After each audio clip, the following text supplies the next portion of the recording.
Макс, 15-летний подросток из тихого и пыльного городка Бельмонт, никогда не искал приключений. Он был из тех мальчиков, которые сидят на последней парте, не спорят с учителями и не лезут в конфликты. Жил он с матерью в старом доме на окраине. Отец ушел, когда Макс был маленьким, и с тех пор мать работала допоздна в местной аптеке, чтобы оплачивать счета. Их квартира всегда пахла хлоркой и уставшими мыслями. Жили они скромно, но Макс не жаловался, он рано привык к одиночеству и научился находить смысл в мелочах. В тот день, особенно жаркий для конца августа, Макс, устав от духоты, отправился к реке. Это было его убежище. Он часто приходил туда, чтобы побыть одному, кидая камешки в воду или просто наблюдая за течением. Но в этот раз все было иначе. Его взгляд зацепился за нечто странное, темный чемодан, застрявший между корней. Он выглядел старым, облезлым, с ржавой фурнитурой. Макс подумал, что это просто мусор. Но, подойдя ближе, почувствовал зловоние тошнотворное, как будто из подвала. Где гниет что, то forgotten. Он затаил дыхание, вытащил чемодан на берег и, используя острую палку, откинул замок. Внутри оказался плотный черный мешок. Его сердце забилось. Макс дрожащими пальцами развязал узел и увидел человеческую руку. На безымянном пальце блестело кольцо. Макс не помнил, как добрался домой. Его ноги заплетались, в ушах звенело. Он захлопнул дверь и стал кричать, звать мать. Когда она пришла, он, тяжело дыша, все рассказал. Но мать только нахмурилась. «Макс, хватит уже с этими фильмами ужасов. Я не спала почти сутки, мне завтра на смену». Она махнула рукой и ушла в спальню. На следующее утро он пошел в полицию. Офицер за стойкой даже не взглянул на него. «Ты уже второй раз за год что? То выдумываешь. Сперва призраки на кладбище, теперь чемодан с рукой». Другой полицейский засмеялся. «Может, он роман пишет?» Макс сжал кулаки, но промолчал. Он знал, что видел, и не собирался отступать. Он начал следить за стройкой у реки. Там, по словам мэра, должен был появиться новый жилой квартал. Рабочие ходили угрюмо, машины приезжали по ночам, а охрана смотрела слишком внимательно. Он делал заметки, рисовал карты, фотографировал на старый телефон. Все возглавлял человек по имени Брэдли Ухоженный, в белоснежной рубашке и с золотым кольцом на пальце. Макс вспомнил руку в чемодане. Кольцо было таким же. Он понял, что это не совпадение. Скоро все стало еще страшнее. Ему подбросили записку под дверь. «Замолчи или потеряешь мать». Он начал замечать незнакомые лица возле дома, странные тени за окном. Однажды ночью он увидел мужчину в длинном пальто, стоявшего под фонарем. Фигура не двигалась, просто смотрела. Макс затаился. Сердце стучало так громко, что казалось, оно вырвется из груди.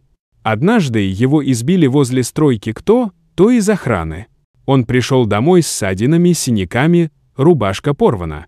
Мать запаниковала. «Макс, кто это сделал?» Но он соврал. «Я упал с велосипеда».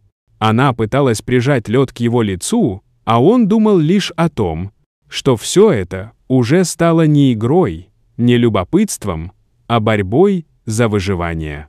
Он нашел журналистку. Ее звали Кейт Хэллоуэй, независимая репортерша, которую не интересовали рейтинги и одобрение властей.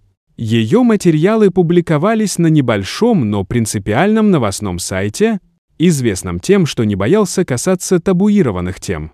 Кейт приехала в Бельмонт после того, как получила анонимное сообщение, содержащее фразу «Если ты читаешь, это значит, правда еще дышит». Она прибыла поздно вечером, одетая в длинное пальто с плотно закрытым блокнотом и стареньким диктофоном в кармане. Макс встретился с ней в библиотеке среди полок с пыльными книгами, когда уже стемнело. Он говорил взволнованно, путался в датах, передавал ей распечатки с телефона, фотографии с обводками, карту, на которой красной ручкой были отмечены подозрительные места. Его голос дрожал, но глаза были полны решимости. Кейт не перебивала. Она кивала, делала пометки, изредка задавала уточняющие вопросы. «Ты уверен?» что кольцо было, как у Брэдли. Ты сам сделал эти фото?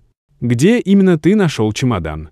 Все, что он рассказал, она впитывала с ледяным спокойствием профессионала.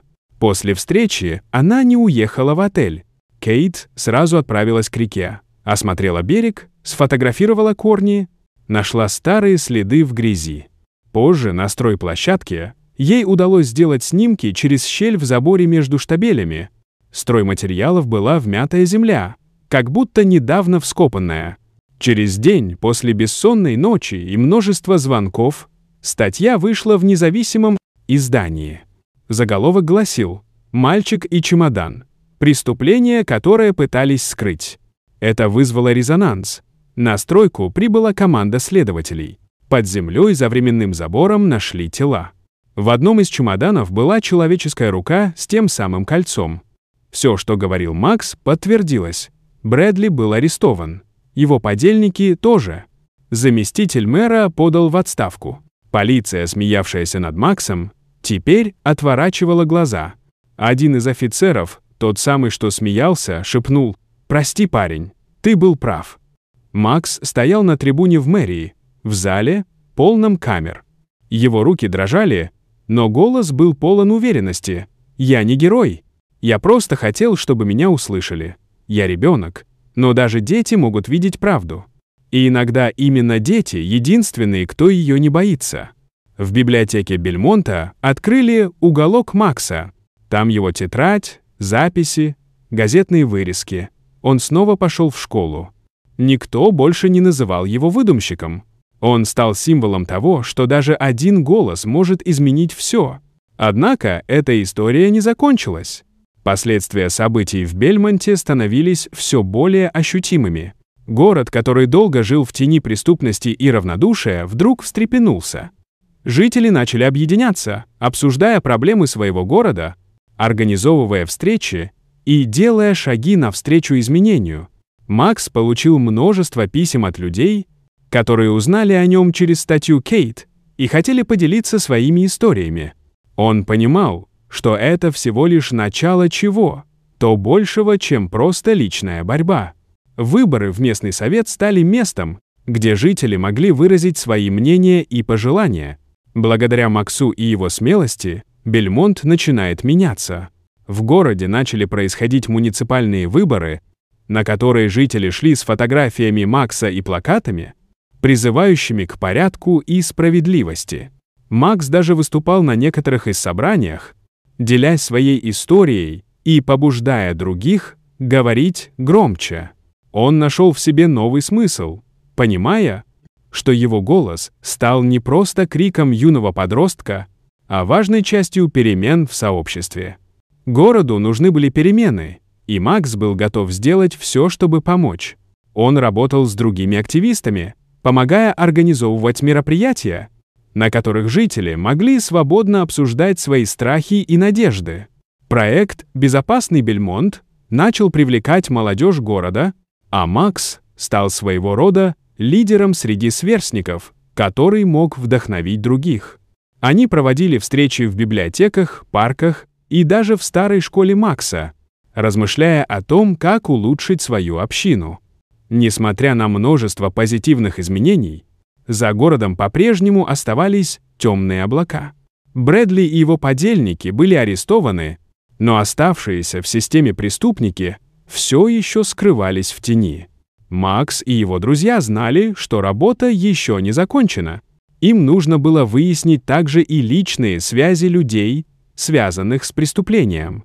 Это была отчаянная задача, но Макс знал, что с поддержкой сообщества они способны свергнуть любой хаос, который пытался вернуть темные времена в Бельмонт. Однажды к Максу пришла его одноклассница Памела. Она проявила интерес к поддержке проектов по борьбе с преступностью в их городке. Они вместе начали разрабатывать программу, которая могла бы воспитать детей в духе того, как противодействовать разнообразным видам преступности и быть более внимательными к чужим проблемам. Это обмотало другой пласт активности, укрепляя в них доверие и взаимопонимание. Пока люди в городе вовлекались в эти обсуждения, Макс все еще терзался внутренними сомнениями. Несколько раз его терзали ночные кошмары о чемодане, о руке с кольцом и о том, как далеко все это зашло. Ему иногда казалось, будто он может не выдержать давления, но каждый раз, находя поддержку в своих новых друзьях и семье, он возвращался к своим целям. Макс знал, что это потребует времени и усилий, но он также понимал, что каждый шаг к более безопасному и справедливому Бельмонту — это шаг в правильном направлении. Различные проекты, включавшие в себя турниры для молодежи, спортивные мероприятия и даже художественные выставки, помогали объединять людей. Работая вместе, они создавали общностное восприятие, которое каждый хотел защитить. В конце концов, сила сообщества и решимость ребят привели к тому, что новые законы о местном управлении стали более прозрачными и открытыми для жителей. Зеленый свет на перемены оказал новое дыхание для Бельмонта. И хотя старые раны не исцелились сразу, Макс знал, что они уже на пути к светлому будущему. Когда в городе наступил день выборов новых местных представителей, Макс, который когда-то был одним из многих, теперь чувствовал себя совершенно иначе. Он стоял среди толпы, чувствуя, как в его сердце бушует гордость за все, чего они добились вместе. И хотя они не получили абсолютных результатов, Макс понимал, что каждый маленький успех, каждая смеющаяся улыбка детей и счастливые лица людей вокруг него — это доказательство их успешной борьбы. Убежище, которое когда-то было лишь старой рекой, теперь стало символом надежды и силы, места, где каждый мог найти себя и свой голос. Дорогие зрители, что вы думаете об этой истории? Как вы считаете, важна ли борьба за справедливость в нашем обществе? Расскажите, пожалуйста, в комментариях. А если вам понравилось это видео, ставьте лайк и подписывайтесь на наш канал. До свидания.